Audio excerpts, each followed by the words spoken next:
Welcome to my class. नमस्ते student.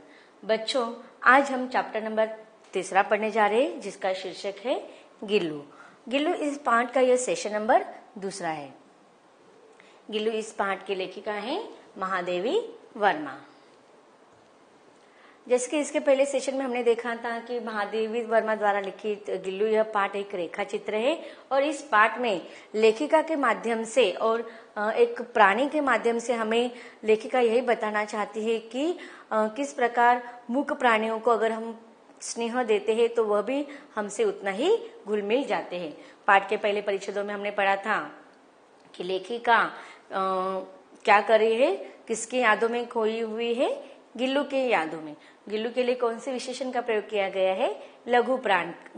अब जब लेखिका ने यह वर्णन किया है तब हमें क्या पता चल रहा है कि जब लेखिका को उसकी याद आ रही थी तब वह उस समय वहां पर नहीं था, अर्थात उसकी मृत्यु हो गई थी। अब हमारे साथ में भी ऐसा होता है ना कि हमारे जो प्रिय व्यक्ति होते हैं, जिससे हमें लगा होता है, चाहे वह वस्तुएं हो, पशु पक्षी हो, प्राणी हो या वह मनुष्य कोई व्यक्ति हो, जब हमें उनके संबंधित कोई स्थान होते हैं, उनको देखते हैं तो हमारी स्मृतियां जागृत हो उठती है, हमें उनकी याद आने लगती है। तो इसी प्रकार जब वो सोन जुई का फूल लेखिका देखती है तो लेखिका को उस छोटे से प्राणी की याद आने लगती है जो अब उसकी खोज लेखिका करे, जो अब वहां पर नहीं है।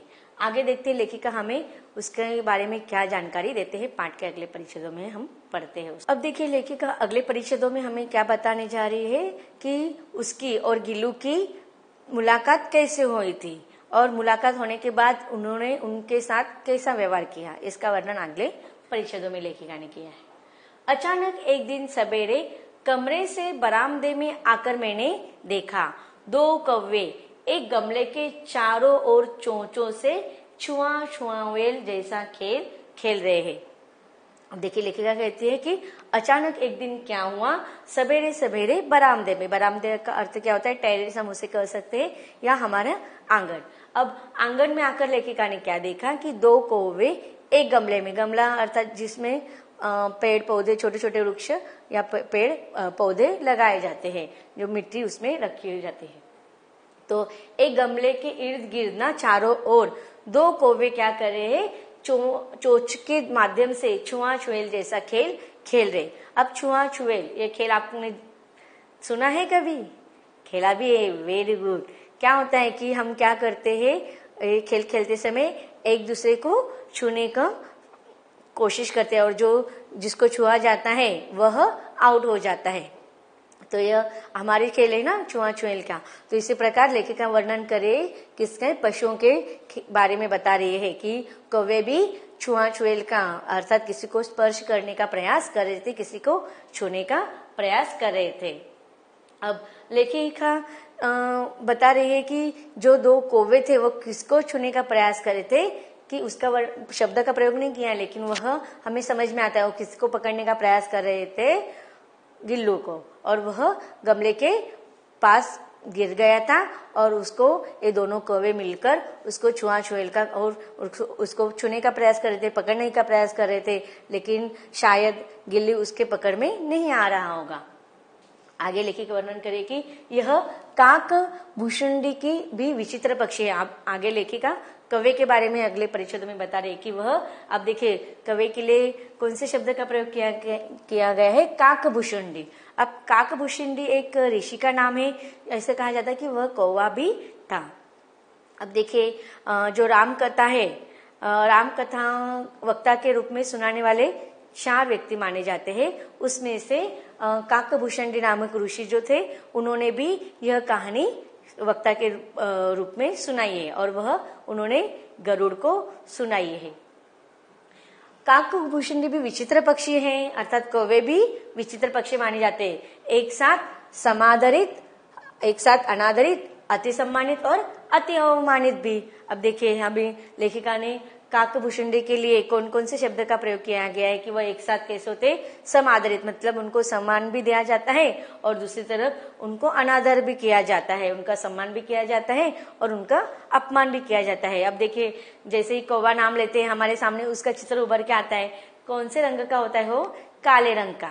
अब काले रंग के वजह से और उसकी ध्वनि, उसकी स्वर कैसा होता है, उसका आवाज काव काव बहुत कर्कश आवाज होता है ना, तो इसीलिए लेखिका कहते हैं कि वह उसके काले रंग के कारण और कर्कश आवाज के कारण अपमानित किया जाता है।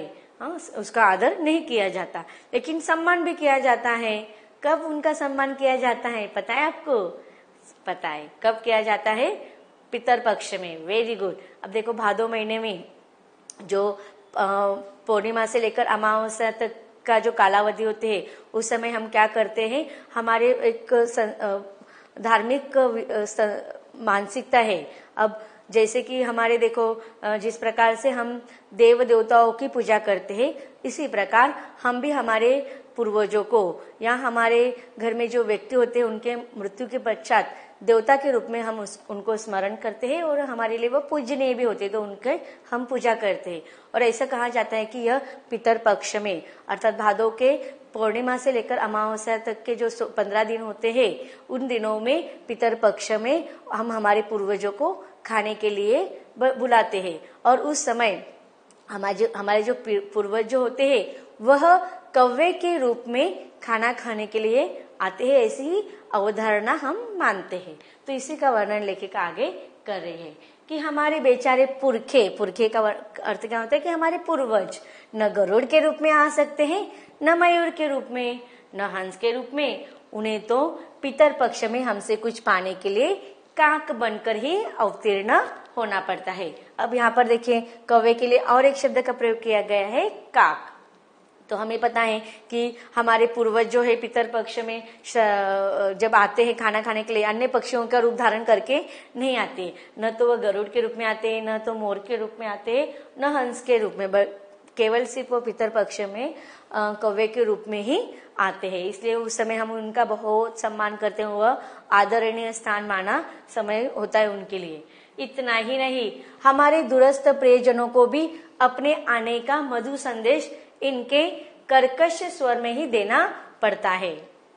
अब देखिए लेखिका कह रहे कि देखो होता है ना, ऐसे हमारी अवधारणा होती है, हम मानते हैं ऐसे कि जब घर पर बैठकर या हमारे घर के इर्द गिर्द में या हमारे खिड़की पर बैठकर जब कौवा काव काव काव करता रहता है, तो उस समय ऐसा माना जाता है कि घर के लोग क्या कहते हैं कि आज जरूर हमारे पास कोई ना कोई मेहमान आने वाले हैं।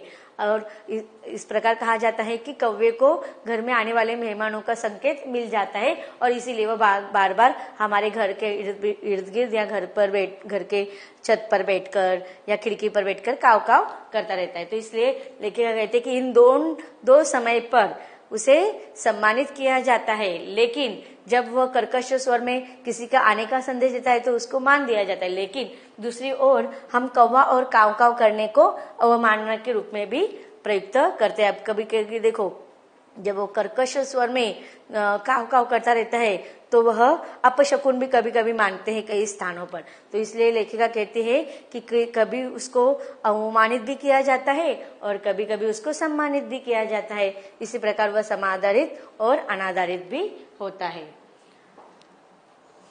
आगे लिखे कहते हैं कि मेरे काक पुराण के विवेचन में अचानक बाधा आ पड़ी, क्योंकि गमले और दीवार की संधि में छिपे गए छोटे से जीव पर मेरी दृष्टि रुक गई। दृष्टि का अर्थ क्या होता है? नजर।